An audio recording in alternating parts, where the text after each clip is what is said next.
Welcome to DIY Yolande. As you've read from the title, we are doing things differently today. I hope you enjoy this video. For this DIY, the items we will need is a set of gloves, face masks, a leaf, stay tuned to find out why, and bottle glasses, and obviously spray paint.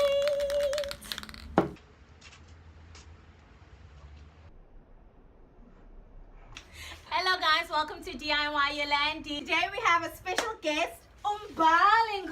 Hey everybody. So the reason why I have a friend over here today is because she would like for me to assist her in playing around with a design for centerpieces for her wedding.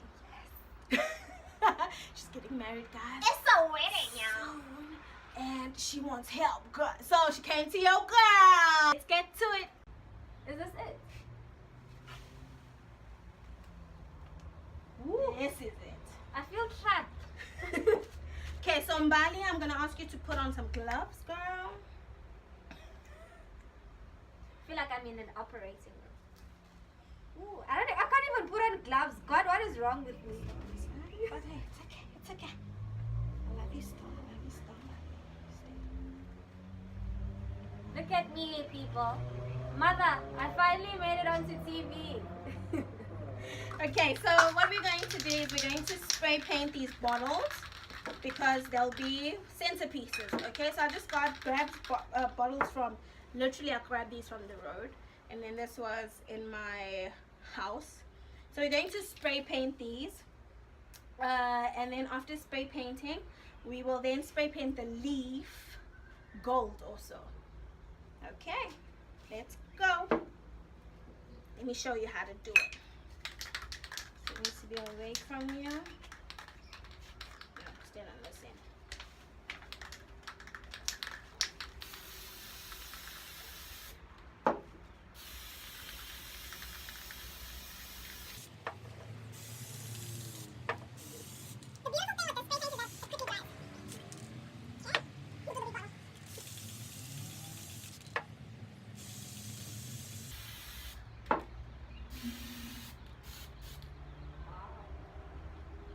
Transformed. Go right ahead.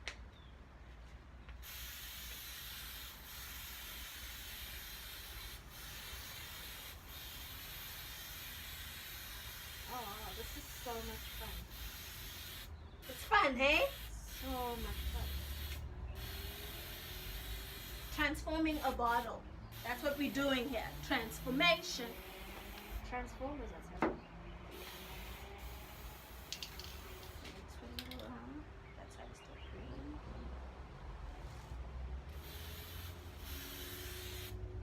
Boom. Done. Yeah. Now I'm going to spray paint the leaf.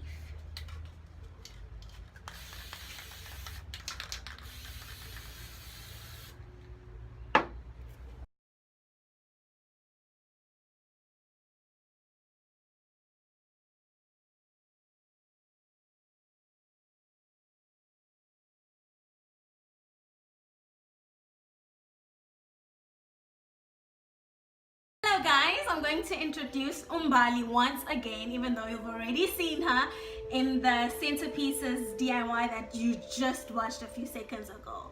So thank you for staying tuned to this video. That's my husband there. But we just want to speak about doing things differently.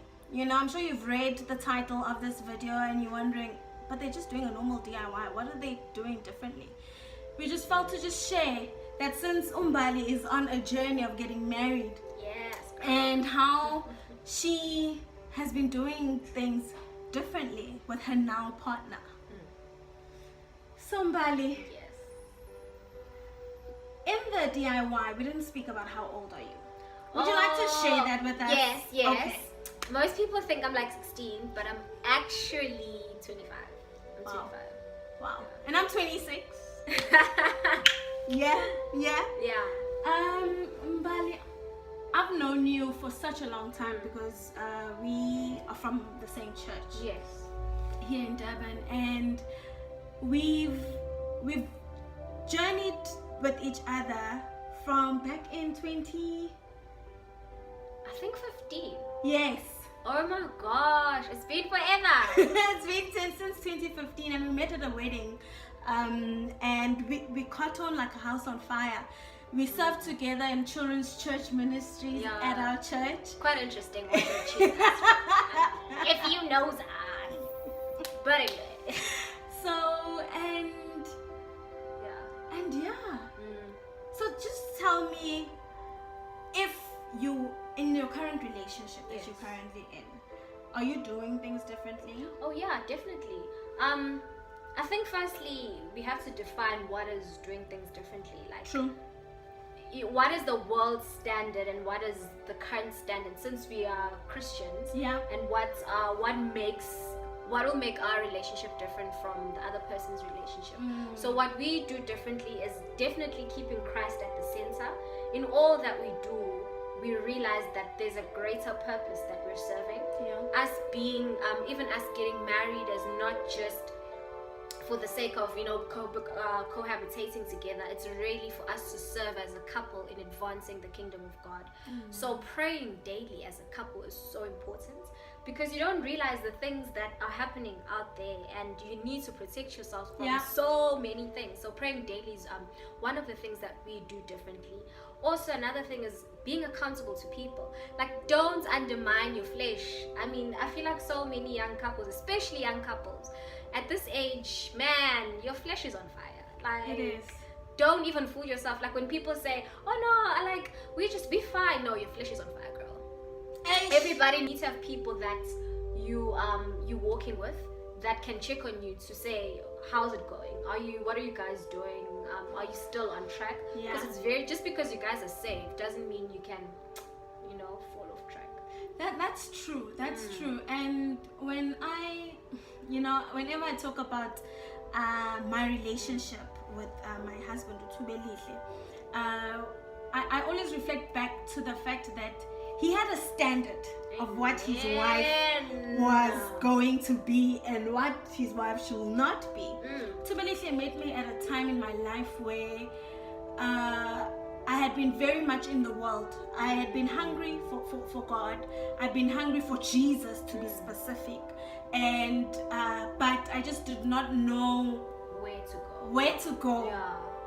And I was in the world, and he said to me that obviously when we started courting, and he got to know me better and see my flaws, see my strengths, and then he started saying, Yolande, my wife, this is what he said to me. He said, my wife will not do this anymore. And at the time I was very much, drinking and whatnot, and not to say anything bad to people who are doing that, but I just like the fact that he had a standard for his wife, and he never lowered it. And he never lowered it, even though, but he didn't lower it. He said, this is what I foresee for my wife, and if you're going to wear that wife hat, it's best that you know now, while we're still courting, Uguti, this is what I'd love for my wife to be. Not that I'm saying you better stop doing this now, but make you the standard. Exactly, make that decision for yourself. And I prayed about it because I was like, hey God, it's I don't know, because I just felt Uguti, I just needed God to just deal with me, and he did. And there's this one time Utubelihle introduced me to a group of friends of ours, and I said, so this is Utubelihle, we dating. And he said, no. He corrected me there and then, and he said, no, we're not dating, we're courting. And when he said that, I didn't understand. What is the difference though? I mean, exactly. What is courting? As Google says, courting is being in a relationship with someone with the intent of marrying them. Oh wow! So when he said that to me, I didn't know the meaning of courting. I was very much unaware of that, and unaware of the systems that was grooming people in, and the teachings that were coming from the church, because I just recently joined our church, and he was saved in our church. So like he's throwing all these terms at me, and I'm like, woo, exactly, you know. Lord. So yeah, he said we're gonna pray together as a couple. We will not because we are Christ-like. We need to be Christ-like in everything that we are doing and in everything that we are saying. Definitely. So if we're going to say we're going to be Christ-like, then we need to walk in that. And then I didn't understand what he meant, because I was very much, as I just said, that I was very much in the world. So when he said we're going to walk a pure relationship, I was very much happy to hear that, because I had gone through rough relationships. Yeah. Maybe we'll get to share about that. And I went through a lot of rough relationships, and I was praying, because in the year 2014, I took a sabbatical from dating, from anything that says boys. Get grants. And I then was starting to pray with God, bring me someone who will do things differently with him. Amen. Bring me someone who will not group will not allow society to define what our relationship should be and should be like. Bring someone who will allow you to define it. Exactly. And yeah, he brought me my husband. And you know, you touched on something so interesting where you said you've been through rough stuff in the past. I mean, I think also people undermine a heartbreak. People really undermine. True, we do. What I like to call like premature debuting into relationships can do.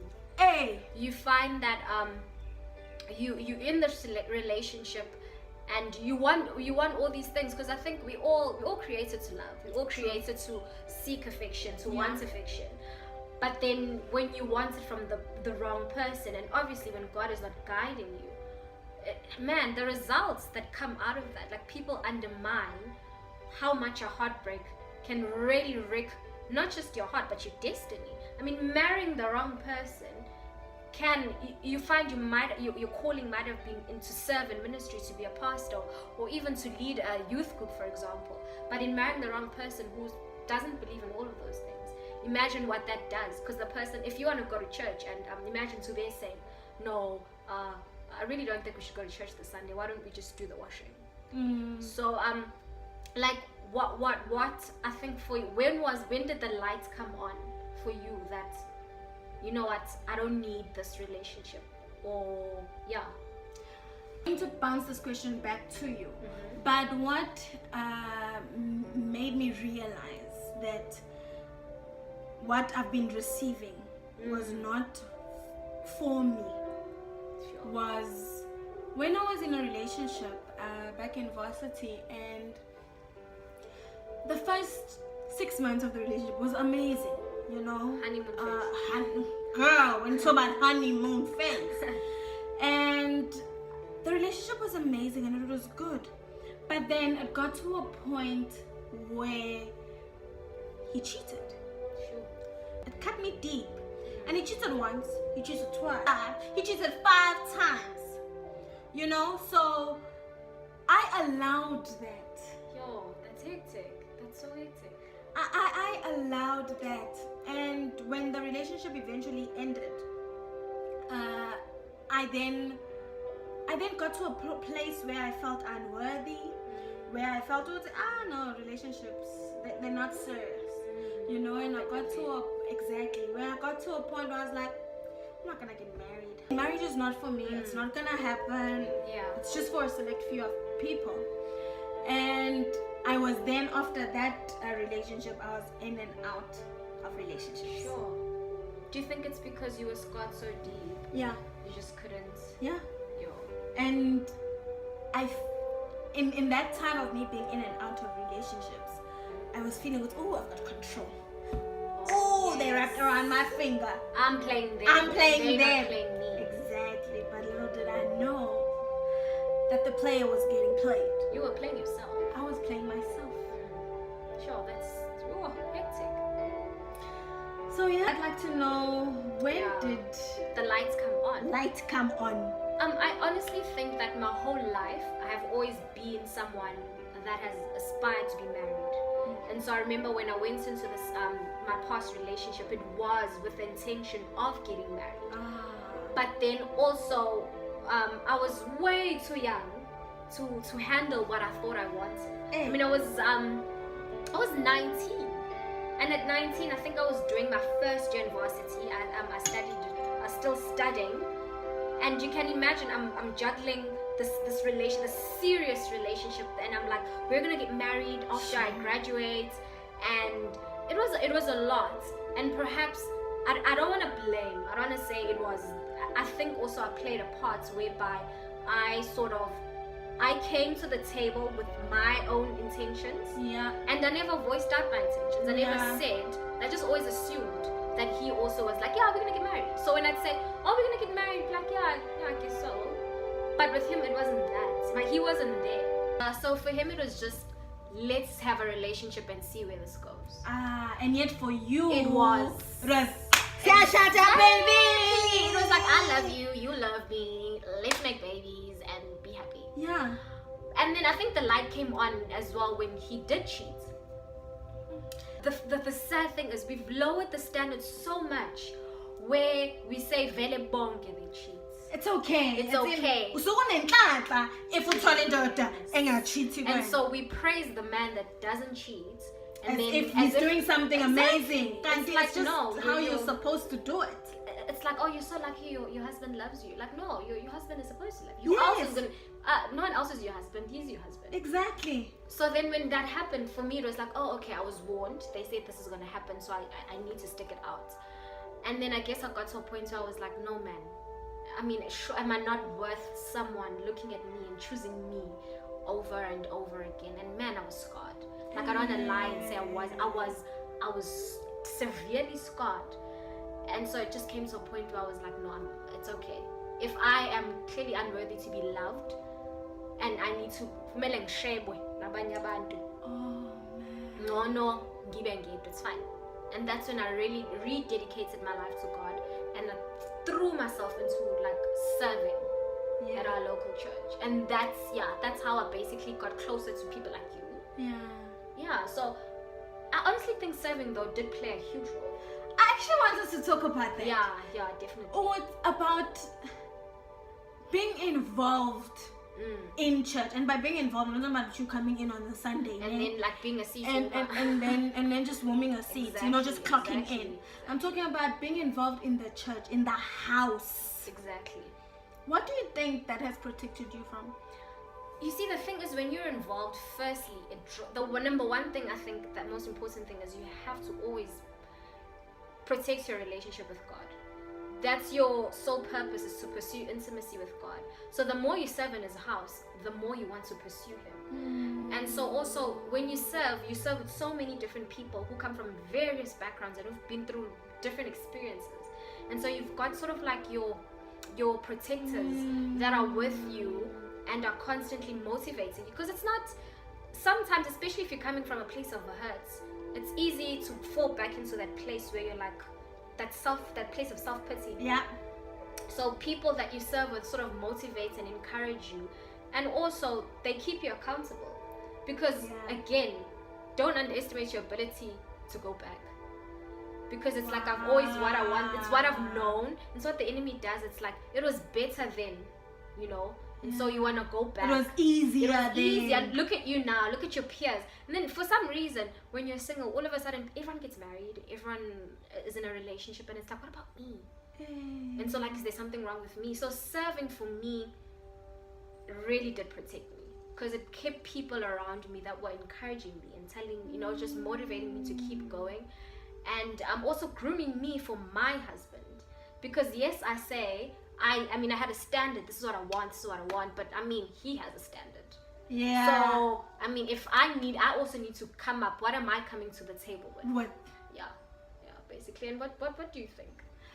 For me, serving definitely protected me from a lot because, well, it protected me and Tube from a lot because I got into the church when after we had made the decision, hey, we're gonna court and we're getting married.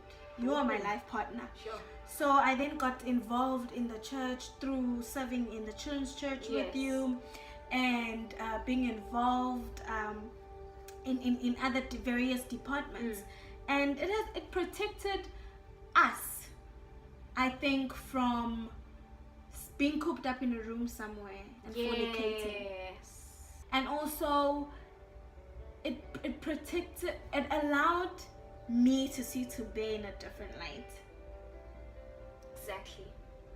You know, and he to really see his heart. To really see his heart For God. For his people, for God's people. You know? Yeah. And it made me realize man, God has blessed me. Do you not also think it like helped you guys grow also as a couple? Oh yes, definitely. Because personalities, you know, when you just recently started dating with someone, You put up a show. Yeah. So because we got into courting and we got involved in the church, even though he was already involved in the church, but there was no room to play house or to play personality with I'm actually this way. No, there was no time for that. The person. It allowed me to see him as he is from get-go, and it allowed him to see me for who I am from get-go, Which is good. and which is good. So the church played a great role in who we are now as a married couple. We got married last year February. It's a year, guys. Yeah. And it's amazing, guys. Marriage is awesome. Wait, really. It is awesome. So Mbali, I cannot wait for you to get married, you know, and Even me. and experience the goodness of marriage. Because marriage is good. It is. But somehow, we all make it out to be this evil monster. And I know when I share with my peers, you know, people our age, when you say, oh, I'm getting married, it's like when I say that to people, I remember they like scrunch up their face. Like, why would you want to do that to yourself? Why are you limiting your life? And so we view marriage now, I guess because of what's happening around us, as this monsters. It's horrible. But marriage is good. Marriage is something that God designed. Oh yes. It's a good thing. Just don't be ashamed, especially females. Don't be ashamed to desire marriage. Amen. That's okay. Amen. You can still be successful and a successful career woman and still desire marriage. Like I saw this meme once. It said, girls, you can still be popping and love the Lord. You know? Like we associate marriage with like, oh, then you're boring and you suddenly don't have a career. Like you can still be ambitious and have dreams and have goals and be married. Marriage is a good thing. It was designed by God. It's a covenant between two people honoring and celebrating and reflecting the love of God. Amen. So don't be afraid to desire marriage. It's for me, I think that's the one thing people have been saying to me, like trying to make me feel like ashamed of the fact that I'm like, yes, I can't wait to get married. But no, like I want to get married. It is the right thing to do. Courting different people all the time, that's not even courting, dating different people. That's not normal. However, that's what society says. Exactly. For me to, if I were dating 5 guys within a space of 1 year, everyone would celebrate me. But now that I'm doing the right thing and I'm saying, I really am just going to focus on this person and I'm going to love them with their flaws and vice versa, and we're just going to love God and pursue God together, people are like, maybe you're taking this thing too far. So you know, the best thing about being in the house of the Lord is that there are teachings on marriage. Definitely. You know, I always reflect back to the teaching at our church, the Premarital course. and Tube and I, we went through it, and we didn't know how to communicate with each other. Whoa, that's a big one. That's like a deal breaker. It is. We didn't know how to communicate with each other. And we did the premarital course, and then they spoke about communication. And we had to go back home. He had to do his homework separately. I had to do my homework separately. And then we'd come together and then discuss our responses. Yes. And the questionnaire had questions for him to reflect on me. And my questionnaire had questions for me to reflect on him. Sure. And he scored me, and I scored him, and then he scored himself, and then I scored myself. And then we realized we've got a communication problem here, because it was the total opposite of what he thought he was and what I thought I was. Wow. You know, so I'm very grateful for churches, you know, that teach premarital courses, that allow for couples to go for marital counseling, whether you're in a good or bad marriage, you know, because counseling is not only for bad marriages, but it's also for good marriages, you know, to keep your marriage good. And also for us doing the marital course. Oh man, the marriage course, guys, Changed everything. Changed everything. I think what I like about you guys is the fact that you went through all the teachings, and we all watched you court. Like we all part of your journey. And I think that's the beauty of church. It's more than, it's family. And so we all watched you guys court. We all watched you begin the different phases of getting married. Yeah. As we Zulus, we don't just wake up one day and you're like, yeah, I'm getting married. Yeah, there's a different- process. Yes. And different. So we watched you guys in Besa. We watched you when you actually went for the white wedding. It was beautiful to watch. But not only that, I don't think you guys realized what an example and what a standard you guys were setting. Because now us that are following, we get to see that it is possible. Because there's that saying of it's impossible until someone actually does it.